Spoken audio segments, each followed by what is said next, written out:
Olá, que Deus os abençoe, em nome de nosso Senhor Jesus Cristo, que a graça de nosso Senhor possa fortalecer as nossas almas no homem interior, com o poder da ressurreição de Jesus Cristo.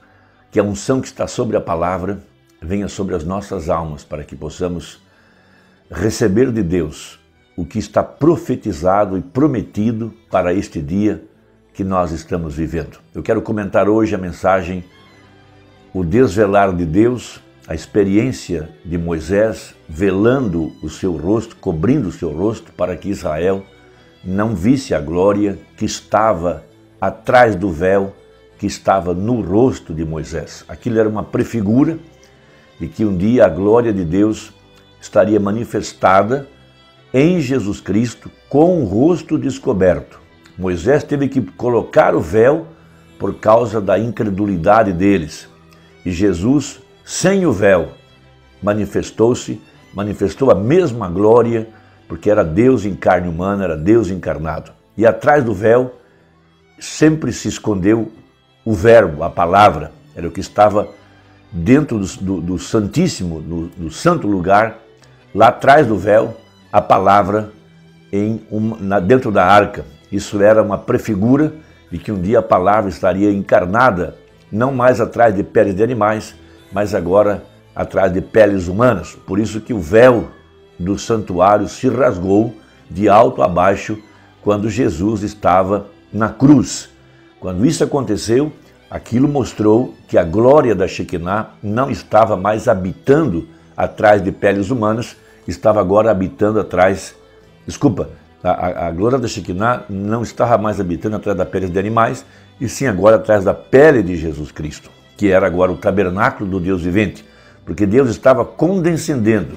Ele desceu da eternidade, veio para o Monte Sinai, ali havia a nuvem, havia trovões, havia fogo e assim por diante. Era tão tremendo aquele lugar que até mesmo se uma novilha ou qualquer animal tocasse no monte, deveria ser morta.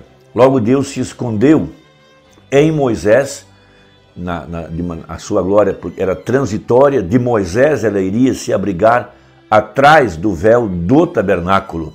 Isso era profecia, Deus estava descendo, essa glória se escondeu escondeu em Moisés, Moisés pôs um véu para que o povo não visse a glória de Deus, ele estava abrigado atrás de um véu, que era uma prefigura do que ia acontecer logo em seguida, quando Moisés levantasse o tabernáculo, essa glória iria se esconder atrás do véu. Veja, e esse é o verbo. No princípio era o verbo estava com Deus e o verbo era Deus. E todo o projeto de Deus sempre foi morar dentro do homem.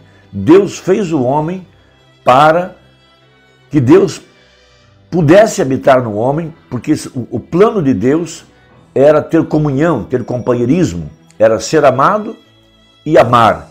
Então, ele planejou o homem para que ele pudesse morar no homem. Veja, essa é a vida eterna, não há outra forma de vida eterna. Vida eterna não é um lugar geográfico para onde nós vamos no futuro. Vida eterna é uma pessoa, Zoe, a vida do próprio Deus agora morando em nossos corações pelo batismo com o Espírito Santo. A única maneira que poderemos ter vida eterna é tendo a vida de Deus habitando em nossos corações. Num desses dias, a exemplo do que houve em Mateus 17, no Monte da Transfiguração, ali estava a representação de sua segunda vinda, a representação do plano da redenção. Apareceu Moisés e Elias. Moisés representando os crentes que haviam morrido e ressuscitado, e Elias os crentes que não morreriam.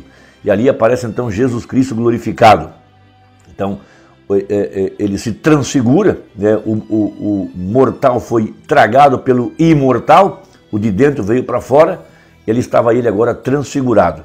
Então ele estava todo o plano da redenção, e uma nuvem cobriu aquele lugar, e da nuvem veio uma voz dizendo que Jesus era o lugar onde Deus estava morando, onde Deus estava habitando. A glória da Shekinah estava habitando agora em carne humana. E esse mistério é o que está nos transformando agora, é onde a igreja está vivendo esse tempo do fim. Esse é o tempo de aplicar o sinal, esse é o tempo da vida de Cristo estar morando agora atrás de peles humanas, porque a nossa festa da expiação Veja, era quando o sumo sacerdote, ele trazia o sangue para aplicá-lo no propiciatório, e o sumo sacerdote entrava atrás do véu uma única vez no ano, que era no dia 10 do mês 7.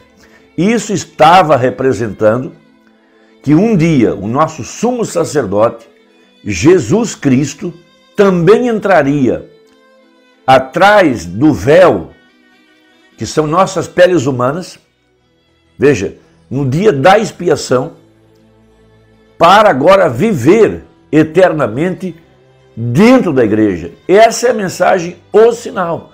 E Deus faz isso primeiro com o seu profeta, que foi o primeiro molho maduro, o primeiro que provou que era um eleito, que era predestinado, que tinha seu nome no livro da vida do Cordeiro.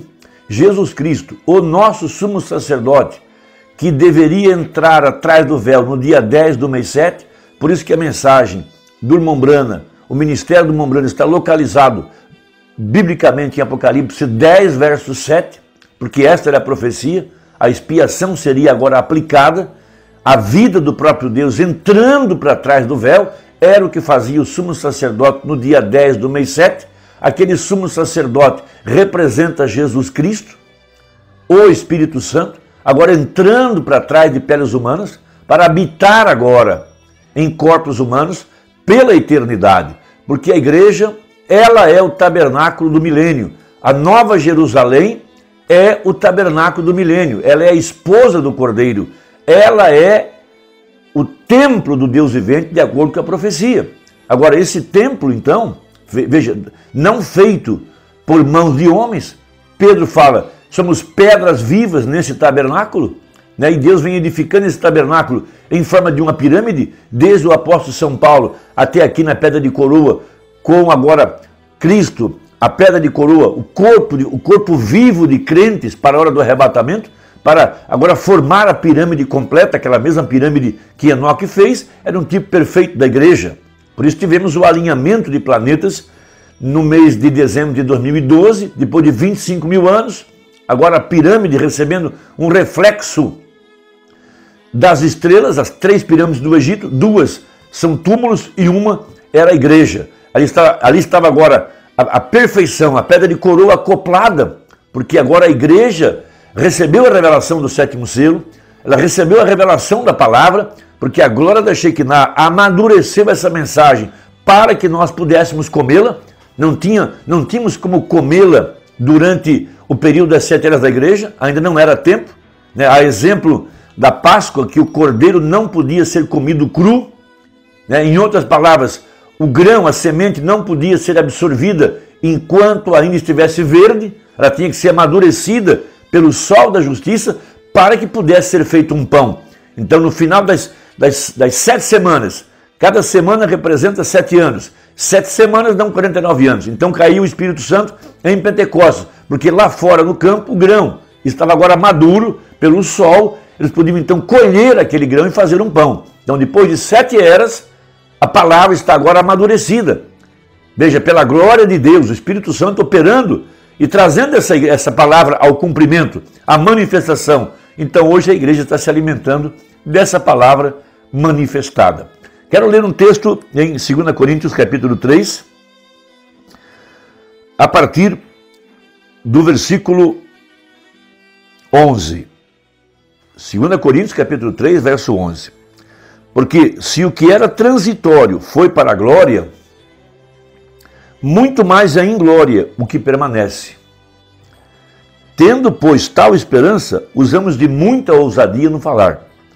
E não somos como Moisés, que punha um véu sobre a sua face, para que os filhos de Israel não olhassem firmemente para o fim daquilo que era transitório.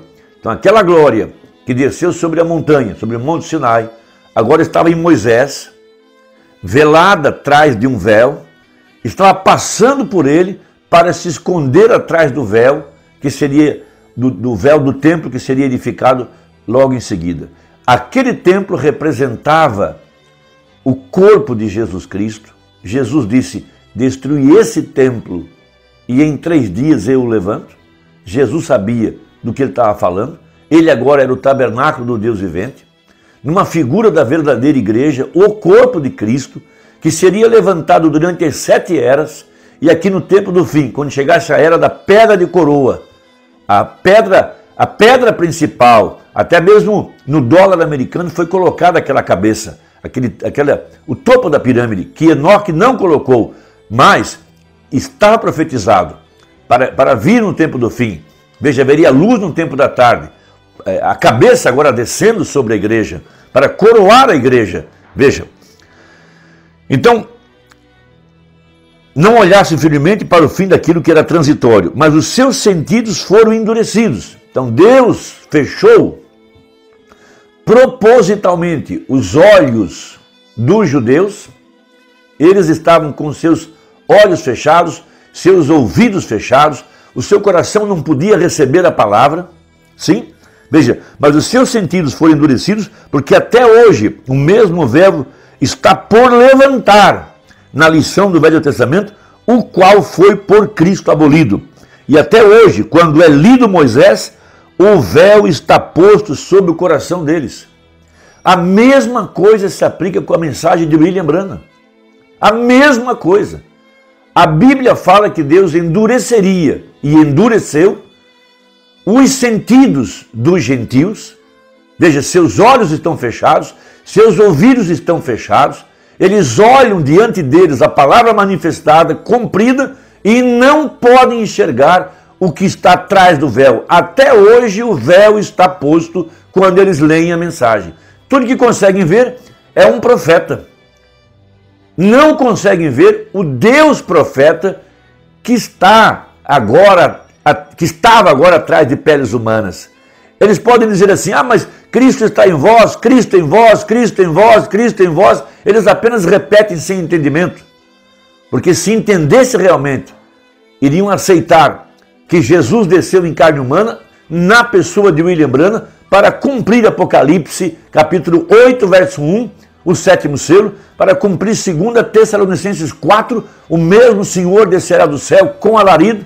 Eles creem que a mensagem é o alarido, mas não aceitam que dentro do profeta estava Jesus Cristo, porque Jesus havia dito, assim como o Pai me enviou, eu envio a vós. O Deus que enviou Jesus foi dentro dele. O Deus que enviou William Branham foi dentro dele. Então esse é o nosso alimento espiritual, hoje, nesse devido tempo, porque Jesus disse, quem não comer a minha carne e beber o meu sangue não tem parte comigo. Ele também disse, se não credes que eu sou, morrereis em vossos pecados. Essa é a profecia. Então veja, Paulo falou, o mesmo Senhor, veja, o mesmo Senhor, né? Aquele que subiu, que andou em carne humana, o mesmo que Moisés viu, o mesmo que Saulo viu, o mesmo que andou aqui na terra em carne humana usando apenas um véu, esse mesmo Jesus desceria através do ministério de Malaquias 4, de acordo com a profecia, de acordo com a Bíblia, de acordo com a verdade da palavra. Amém? Então veja, na mensagem, o desvelar de Deus, diz o Branham uma coisa muito importante. A partir do versículo 150, do parágrafo 154, desculpe, veja, ele tinha de ser velado. Então Deus velou-se em Moisés e deu a Moisés a palavra. E Moisés desceu e falou a palavra do Senhor, num véu sobre a sua face. Isso mesmo, Jeová velado numa forma de um profeta, porque isso teria absolutamente, veja, e Deus disse que ele não falaria mais com eles assim, ele somente falaria com eles por meio de um profeta. Era dessa única maneira que ele sempre falaria dali por diante, e é dessa única maneira que ele sempre tem falado, isso mesmo, nunca de alguma outra maneira ele não mente. Note, somente Moisés tinha a palavra. Agora, ali não era um grupo que desceria, ali não era simplesmente os fariseus ou os saduceus, nem era uma certa seita ou um grupinho, era Moisés. Ele pegou um só homem, ele não pôde pegar 2 ou 3 mentes diferentes, ele toma um só homem. Moisés tinha a palavra, e Moisés somente. Josué, nem mesmo Josué tinha. Veja, ninguém tinha. Ninguém mais a tinha, amém? Josué era um general, Josué era um comandante do exército, Josué era um crente, um cristão, mas Moisés era um profeta. A palavra não pode vir a Josué, ela tem de vir a Moisés. ele era o profeta maior da hora. Note, a palavra realmente nunca veio a Josué até que Moisés tivesse partido. Não, Senhor, Deus trata com um de cada vez e Deus é um. Agora, somente Moisés tinha a palavra, não um grupo. Agora eu quero encerrar com o seguinte pensamento. Quando a gente fala que a palavra vem ao profeta primeiro, então a gente forma um quadro mental de que o primeiro a entender a palavra que está escrita é o profeta. Claro que isso é verdade. É o profeta que recebe a luz da palavra. Mas vamos um pouquinho mais para cima. Vamos subir um pouco mais em fé. Nós cremos que o Logos de Gênesis 1 é Deus. Nós cremos que o Logos é o Verbo. E o Verbo é uma pessoa. Porque lá em Gênesis foi dito, façamos o homem a nossa imagem e semelhança. Então, quando diz que o Verbo vem primeiro ao profeta, isso significa que o primeiro a receber, veja, Deus agora, o Verbo, a pessoa, a palavra feita carne, o primeiro, tem que ser um profeta. Primeiro ele vem ao profeta de acordo com a Bíblia. Amós 3, versos 7 e 8, e assim por diante. Então a palavra veio a Moisés e a palavra é uma pessoa. A pessoa de Deus morou em Moisés. Por isso Moisés teve que velar seu rosto para esconder a pessoa que estava agora habitando em Moisés. Porque Moisés foi chamado de Deus. Disse Jesus, não diz a vossa escritura, sois deuses, aqueles a quem a palavra foi enviada? Então, o verbo, a pessoa, habita primeiro num profeta, para depois vir a igreja. O profeta sai de cena, então aquela unção vem sobre a igreja, a pessoa de Jesus Cristo. Irmão, eu espero que isso possa te ajudar, Deus te abençoe. Se você gostou da mensagem, compartilhe com quem você ama. Se não for inscrito, aperta aí o sininho, para que na próxima eu te mande essa mensagem. Deus te abençoe e que o Senhor Jesus nos dê graça para compreender a sua palavra. Até a próxima, se Deus quiser, em nome de Jesus. Amém.